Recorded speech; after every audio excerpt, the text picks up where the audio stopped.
오늘도 하나님을 예배하기 위해 이 자리에 나오시오리서. 지금 교회가 건축과 리모델링을 하고 있는 거 알고 있지요? 주말마다 걱정스러운 것은 공사로 인해서 여러 가지 건축 자재들이 여기저기 널브러져 있습니다. 그래서 걱정되는 것은 첫째도 안전, 둘째도 안전, 셋째도 안전입니다. 나도 안전하고 너도 안전하고 성도님들도 안전하고 모두가 안전에 유의하여 이렇게 예배에 참여했으면 좋겠습니다. 아멘. 이런 과정, 이런 불편함을 지나야 합니다. 어떤 것을 변화를 주기 위해서는 반드시 불편함을 감수해야 되는 거죠. 여러분, 가만히 있으면 뭐가 변화가 되든가요? 가만히 있으면 어떤 일이 되든가요? 가만히 있으면 모든 게 정지되죠. 뭔가를 하려고 하고 시도를 하려면 반드시 이런 과정을 거쳐야 합니다. 어려움도 수고로움도 불편함도 걸쳐야 변화가 일어나는 거죠.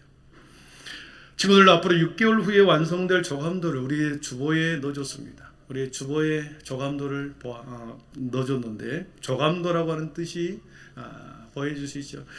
세조자를 써서 새가 하늘에서 내려다보는 것처럼 높은 곳에서 아래를 굽어보는 시각으로 그린 그림이나 사진이 이랬습니다. 조감도. 장차 완성될 건물을 설계도에 기반하여 조감도를 그려놓는 것, 그린 그림의 조감도죠.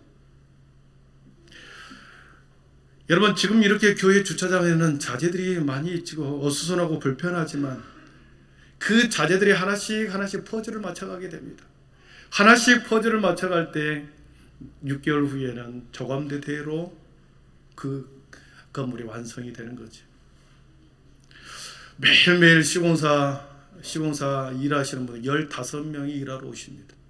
33도, 34도, 평균 체감온도 38도, 숨이 컥컥 막히는 그런 날씨에 수없이 철근을 들었다 놨다 하고 화판에 못질을 하고 그리고 전기시설, 배관시설을 다 하는 것을 옆에서 지켜보았습니다.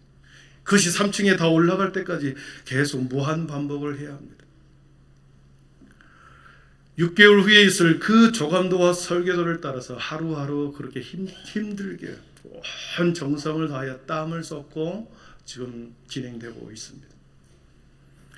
여러분, 수고의 땀이 있지 않고 6개월 뒤에 완성될 그 조감도만 이렇게 쳐다본다고 그 건물이 지어지겠습니까?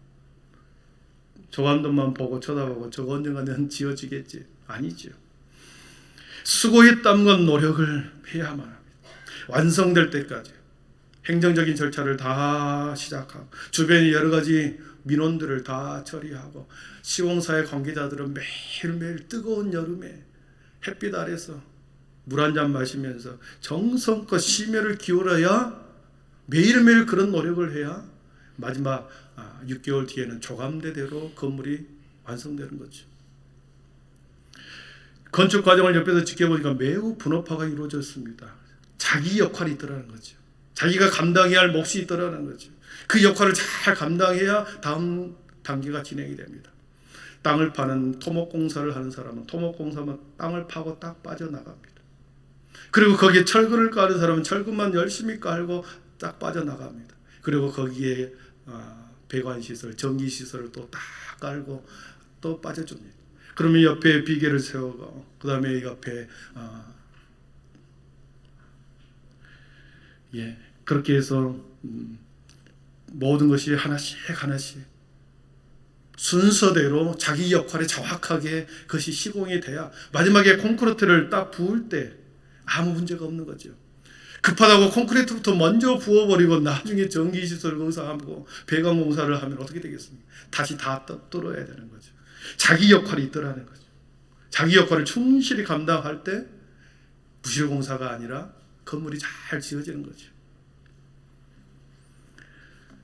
여러분, 우리 인생도 그렇고 교회도 그렇다는 겁니다. 1년 후 나의 모습이 어떻게 변할까? 5년 후 나의 모습이 어떻게 변해갈까? 10년 후에 우리 교회는 어떤 모습으로 변해갈까? 여러분 생각해 보셨을 것입니다. 아무 생각 없이 사는 사람은 없습니다. 내가 이제 고등학교 졸업하면 뭘 해야지? 앞으로 3년 남았네. 앞으로 2년 남았네. 앞으로 내가 20살인데 30살이 됐을 때 내가 어떻게 되어 있을까? 많은 사람들은 그렇게 생각을 합니다. 이것을 꿈이라고 그러고 비전이라고 그러죠. 인생의 조감도, 인생의 설계도가 있습니다. 여러분, 인생의 청사진 조감도가 있는 사람은 어떻습니까? 내 꿈과 비전이 있다. 그러면 그 꿈과 비전 언젠가는 이루어지겠지. 어떻게 되겠지? 여러분, 되던가요? 새벽부터 나와서 일하는 것처럼 새벽 6시가 되면 일하는 분들이 와서 일하고 하루 내 여름에, 뜨거운 여름에 기초를 놓고 기둥을 세우고 그런 과정을 걸쳐야 하루 종일 망치를 들고 무거운 콘크리트를 들었다 놨다 합판을 붙이고 떼고 하는 수고를 걸쳐야 이런 건물이 완성되는 거죠. 인생의 한 시점에 나의 꿈과 비전을 위해서 여러분 중고등부 친구들 청년들 인생의 한 시점에 정말로 온전히 흘려야 할 땀, 노력, 몸이 아플 정도로 몸이 병이 날 정도로 공부를 해봐라. 여러분, 그래야 우리의 인생의 조감도가 완성이 되는 거죠. 10년 후에 나의 모습이 이루어지는 거죠. 제가 우리 한빛교회 처음 부임해 올 때 저에게도 꿈이 있었습니다. 겉의 모습을 보니까 너무나도 마음이 안타까웠습니다. 그래서 새벽에 예배 끝나고 그래서 땅받기를 했습니다. 신동지역을 돌면서 땅받기를 하는데 2년 만에 주차장을 주었고 또 사택을 주었습니다. 주차장과 사택을 구입하지 않았다면 지금 공사했을 때 매우 힘들었을 것입니다. 하나님께서 미리 주차장과 사택을 주었기 때문에 지금 공사하는데 매우 유용하게 사용하고 있죠. 10년 후에 우리 교회의 모습을 보면서 계속 저 아내와 함께 기도하면서 하루하루 기도하면서 이렇게 보내왔던 거죠. 그렇게 해서 9년 차가 되는 내년에 9년 차가 됩니다. 올해 8년이 되고 내년에 9년 차가 되면 우리 교회는 외부적으로 완전한 하드웨어를 갖춰줍니다. 제 안에 있는 교회의 청사진 조감도가 있었기 때문에 차근차근 기도하면서 모든 일을 하나님께서 이루어질 것을 믿음의 눈으로 바라면서 지금까지 왔습니다. 현실적으로 바로 눈앞에 6개월 후에 완성될 모형들이 다가오게 모습을 보게 되었습니다. 저는 한빛교회가 조감대대로 세워지는 건물에 단지 건물 하드웨어를 만드는 데 목적이 있는 거 아닙니다. 장차 새로운 10년, 앞으로 10년 후에 우리 교회가 어떤 모습으로 변해가야 할지, 어떻게 신앙생활을 해야 할지, 하나님의 꿈과 비전을 우리 교회를 통해서 어떻게 이루어가야 할지 이미 하나님께서 비전을 주셨습니다. 앞으로 10년 후에 우리 교회의 꿈을 꾸면서 우리가 함께 그 꿈을 이루어가면서 이 땅에 사는 동안 신앙생활을 하는 것이 얼마나 행복하고 기쁜 일인지 그것을 만들어 가려고 합니다. 모든 성도가 모이는 교회는 여러분 어떻습니까? 모든 교회가 모이는 교회, 모든 사람이 모이는 교회. 오늘 말씀해 보니까 교회를 건물로 비유했습니다. 20절에 보니까 터 모퉁이 돌이라는 단어가 나옵니다. 21절에 건물마다 서로 연결하여 그랬고 22절에 보니까 함께 지어져 가느니라. 교회를 건물로 묘사하고 있는 거죠. 교회는 모든 세대의 사람들을 한 곳에 불러 모으는 유일한 장소입니다. 민족도, 인종도, 계급도, 나이도 상관없이 모든 사람이 하나에 모여 공동체를 이루는 것이 교회라고 하는 거죠. 구성원들 모두가 한 마음 한 비전 속에 토대를 가지고 바탕으로서 하나의 공동체를 이루는 것이 교회입니다. 제가 예전에 한번 이야기한 적이 있습니다. 신림동에 가면 서울대학교 교수들, 서울대학교 학생들만 다니는 교회가 있습니다. 다른 교회에서 다른 일을 하는 사람이나 다른 학교 다니는 사람은 적응할 수가 없는 거예요. 교회라고 하는 것은 나이 많은 사람도, 할머니도 계시고 할아버지도 계시고 아버지와 같은 사람도 계시고 아들과 같은 손자와 손녀와 같은 모든 사람이 이렇게 하나가 돼야 모든 사람이 모이는 유일한 장소가 다양성을 가지고 그리고 복합성을 가지고 교회는 이루어져야 진정한 교회 공동체가 되는 거죠.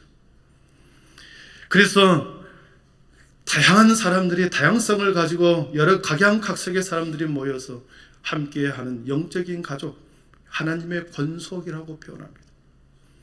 오늘 말씀 19절을 한번 같이 읽어보겠습니다. 19절입니다. 시작. 오직 성도들과 동일한 시민이요 하나님의 권속이라. 아멘. 건물을 지어갈 때 재료들이 다양한 재료들이 있지 않습니까? 철근, 콘크리트, 비계, 또 인테리어 하는 모든 것, 지붕, 수많은 재료들이 어우러져야 건물이 완성되죠. 교회 안에서 수많은 다양한 사람들이 하나님의 권속이라, 하나님의 자녀라, 하나님의 가족이라는 이름으로 우리를 한 비전 안에 두셨습니다. 성별이나 나이나 인종이나 어떤 재산이나 학벌이나 이 모든 것을 뛰어넘어 우리를 하나의 공동체 안에 하나의 가족으로 권속으로 우리를 부른 줄 믿습니다. 저와 우리 모두는 완전한 신분이 변화된 형제 자매가 되었습니다. 여러분, 저와 여러분 신분이 변화된 자녀입니다.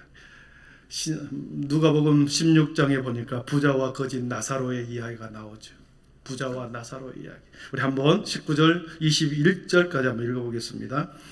한 부자가 있어 자색 옷과 고운 베옷을 입고 날마다 호화롭게 즐기더라.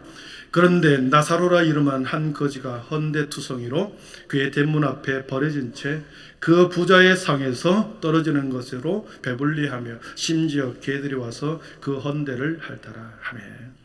거지 나사로가 나오죠.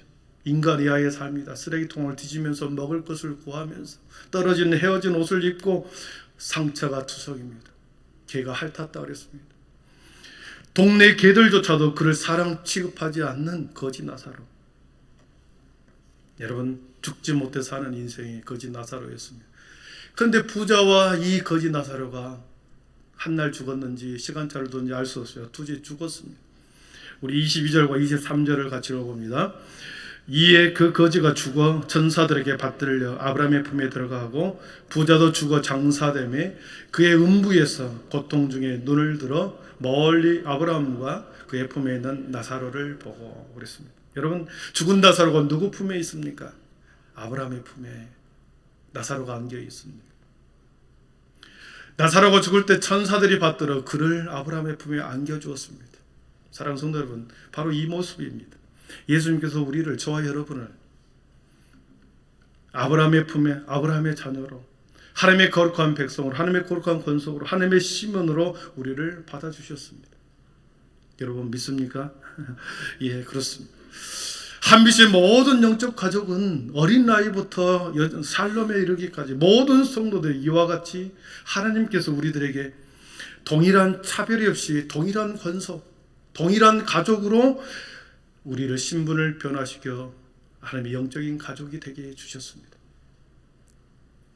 우리가 하나님의 권속으로 변화되기 전에 우리의 모습은 어땠느냐? 살아생전 이 거지 나사로의 모습이 하나님의 권속 가족이 되기 전에 우리의 모습이었습니다. 그리스도를 믿기 전에 우리의 상태는 죄의 누더기를 입고 짐승 이하의 삶을 살았던 거지. 자기는 잘났다고 하지만 예수님을 알지 못하는 사람들의 삶의 모습이 마치 거짓 나사로와 삶같이 죽음에 이르는 병에 걸려서 그들은 그렇게 비참한 인생을 살았던 자들이 우리가 예수님을 믿기 전의 모습이었고, 하나님의 자녀, 하나님의 권속으로 부름받기 전에 우리의 모습이었습니다. 주님을 믿기 전에는 완전한 영적인 거지 상태에 있었던 거죠. 그러나 하나님께서 우리를 세상 가운데 두지 않고 우리를 불러내어서 하나님의 권속으로, 하나님의 백성으로 완전히 변화시켜 하나님의 가족이 되게 하셨습니다. 그래서 우리를 나사로를 아브라함 품에 안겼던 것처럼 저와 여러분을 그리스도의 품에 안긴 존재가 저와 여러분이라는 거죠.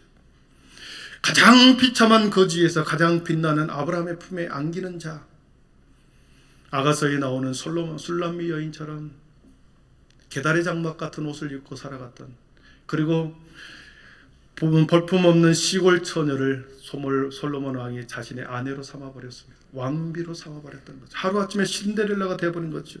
완전한 신분의 변화가 이루어진 술람미 여인처럼, 이 거짓 나사로처럼 아브라함의 품에 안긴 자가 저와 여러분들의 영적인 존재인 줄 믿습니다.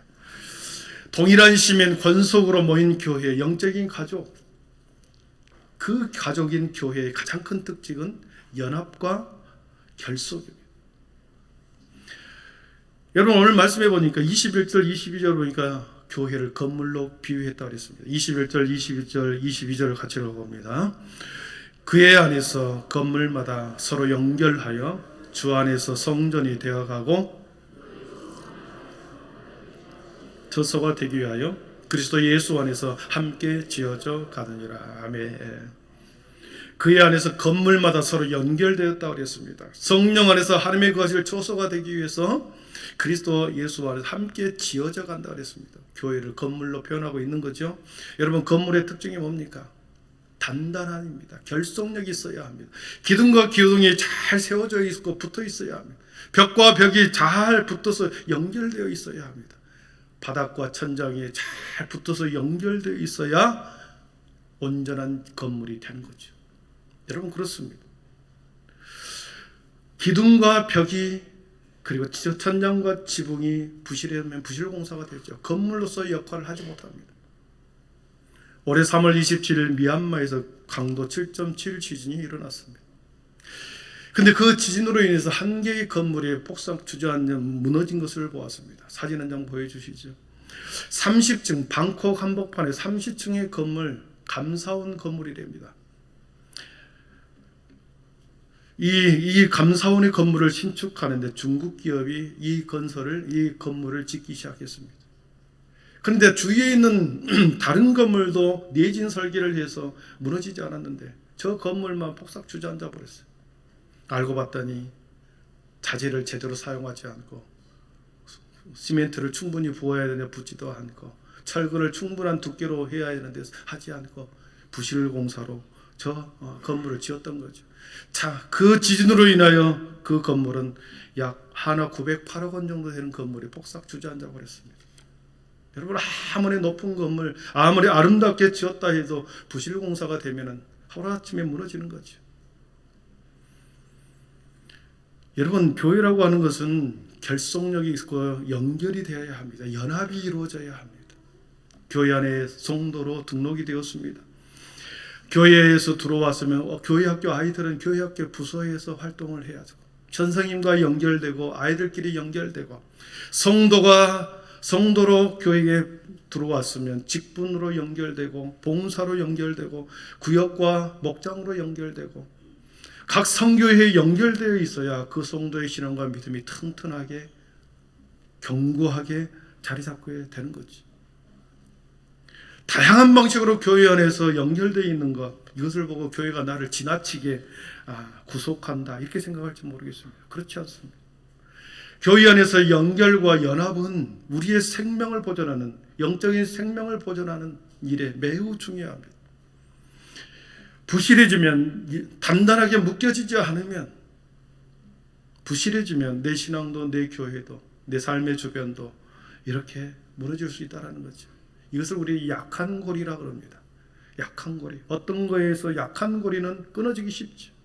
그러나 교회의 모든 사람이 서로 연결되고 연합되고 그렇게 되어 있을 때 나의 믿음도 나의 삶도 든든히 서간다는 거죠. 그리고 그 역할을 잘 감당해야 된다는 거죠. 마지막으로 예화 하나 들고 마치도록 하겠습니다. 성경이 만든 인물이라고 하는 책에 존 워너메이커라는 사람을 소개합니다. 예전에 한번 소개한 적이 있지만 어렸을 적에 동네 제1독립교회를 다녔습니다. 어린 나이부터 제1독립교회라고 하는 필라델피아에 있는 작은 교회입니다. 이 교회는 역사가 매우 오래되었고 그리고 오래된 건물이어서 비가 오면 지붕 위에서 물이 떨어지고 또 교회 마당은 포장이 되지 않아서 질퍽질퍽거려서 비가 오는 날 주일날 아침에는 옷도 신발도 양발도 양복도 다 젖어버립니다. 그리고 교회 바닥도 난장판이 되는 거죠. 포장이 되지 않았기 때문에 그래서 교인들은 불평만 하고 있지 아무도 대책을 세운 사람이 없었습니다. 13살짜리 존 워너메이커가 교회 마당과 입구를 내가 벽돌로 깔아야 되겠다 이런 마음을 먹습니다. 자신의 아버지가 운영하는 벽돌 공장에서 매일 일을 하면서 하루에 몇 장씩 벽돌을 달라고 합니다. 그 벽돌을 가지고 그 교회 제1독립교회 마당을 조금씩 깔기 시작합니다. 하루 이틀 3일 4일 됐는데 계속해서 벽돌이 쌓이는 것을 보면서 거기에 담임 목사인 존 챔버스 목사님이 누가 이렇게 전주에 깔고 있을까 궁금했습니다. 새벽에 일찍 일어나서 몰래 보았을 때 13살 먹은 존 워너메이커라고 하는 이 소년이 그 벽돌을 정성껏 깔고 있더라는 거예요. 무거운 벽돌을 몇 장 들고 와서 거기에 깔고 가려는 순간에 목사님이 존 워너메이커를 붙잡습니다. 그리고 목양실로 불러들여서 그를 위해서 머리에 안수기도 하고 간절히 기도해 줍니다. 하나님, 어린 존이 어른들도 하지 않는 일을 하고 있습니다. 하나님께서 존을 꼭 축복하셔서 30배, 60배, 100배로 축복해 주십시오. 이 내용이 그 책의 50페이지에 나옵니다. 간증이 나온 거죠. 주일 예배 때 이 존 챔버스라고 하는 목사님이 주일 예배 때 이 아이의 이야기를 하게 됩니다. 그 교인들 앞에서, 성도들 앞에서 존 워너메이커의 이 일을, 신앙과 헌신을 이야기하자 자기들의 이기적이고 형식적인 신앙생활을 되돌아보면서 반성하면서 우리 함께 힘을 모읍시다. 그래서 벽돌을 깔고 그리고 교회를 새롭게 건축했다라고 하는 간증이 나옵니다. 여러분, 존 워너메이커는 67년 동안 주일학교 교사를 했습니다. 죽을 때까지 67년 동안 주일학교 교사, 배단위 교회 6,000명의 아이들을 섬겼습니다. 그리고 그런 백화점 사업을 하기 시작합니다. 엄청난 부를 쌓게 됩니다. 최초의 백화점 사업, 그래서 백화점 왕이라고 그러죠. 그래서 하나님께서 주시는 그 복을 가지고 전 세계에 YMCA 건물을 지어주기 시작합니다. 우리나라의 1972년도에 종로 2가에 있는 YMCA 건물, 저 건물을 무료로 지어줍니다. 그래서 기독 청년들을 교육하고 이 민족의 기틀을 형성하기 위해서 청년들을 훈련하는 중요한 산실로 우리 YMCA 건물, 그것을 무료로 지어줬던 사람이 존 워너메이커입니다. 어린 나이에 한 사람의 선한 영향력을 통해서, 그의 아름다운 헌신을 통해서, 하나님에 대한 아름다운 봉사를 통해서 미국의 역사를, 그리고 한국 교회, 한국의 이 시대의 산업화의 혁명에 수많은 씨앗을 뿌렸던 이 시대에 하나님의 복음의 씨앗을 뿌렸던 그 사람이 바로 존 워너메이커입니다. 우리 아동부 친구들, 중고등부 친구들도 이런 친구들이 되었으면 좋겠습니다. 교회를 세우는 것은 혼자 하는 것이 아니고 우리 모두가 합심하여 한 아이의 보리떡 5개와 물고기 2마리로 5,000명을 먹인 것처럼 한 아이의 작은 헌신과 섬김을 통해서, 한 아이의 감동을 통해서 하나님을 감동시킴으로 인해서 놀라운 일이 감당되었습니다. 사랑하는 성도 여러분, 교회는 어른들만이 세우는 것이 아닙니다. 네, 하나님께서는 반드시 갚아주시더라. 하나님, 어른들만이 세우는 것이 아니라 어린 아이들부터 모든 성도가 함께 세워져 가는 교회, 부서가 세워지고 내 개인의 영성이 세워지고 그 공동체가 세워지는 것, 누구 한 사람이 아니라 모든 사람이 함께 세워갈 때 그 모습과 형편을 보시고 하나님은 감동할 줄 믿습니다. 하나님께서는 반드시 하나님을 감동시키는 사람을 통하여 일을 하게 하고, 그리고 그 사람을 통해서 선한 영향력을 지금도 이어가고 있다는 것을 믿음의 눈으로 바라보시면서, 여러분, 우리 교회가 지금 역사적 시대적 앞에 있습니다. 우리 인생의, 여러분의 삶의 인생 가운데 또 교회를 다시 지을 일은 없을 것입니다. 앞으로 45년, 40년, 물론 교회가 2,000명, 3,000명 불어나면 또 건물을 짓겠죠. 그러나 여러분, 그렇지 않다고 한다면, 내 인생이 10년 남았다고 한다면 10년 안에 여러분 다시 이 역사의 현장에 있지 않을 것입니다. 우리 교회의 45년의 역사 가운데 가장 중요한 시점에 우리가 지금 살아가고 있습니다. 사랑하는 성도 여러분, 우리 교회가 은혜롭게 진행되고 있습니다.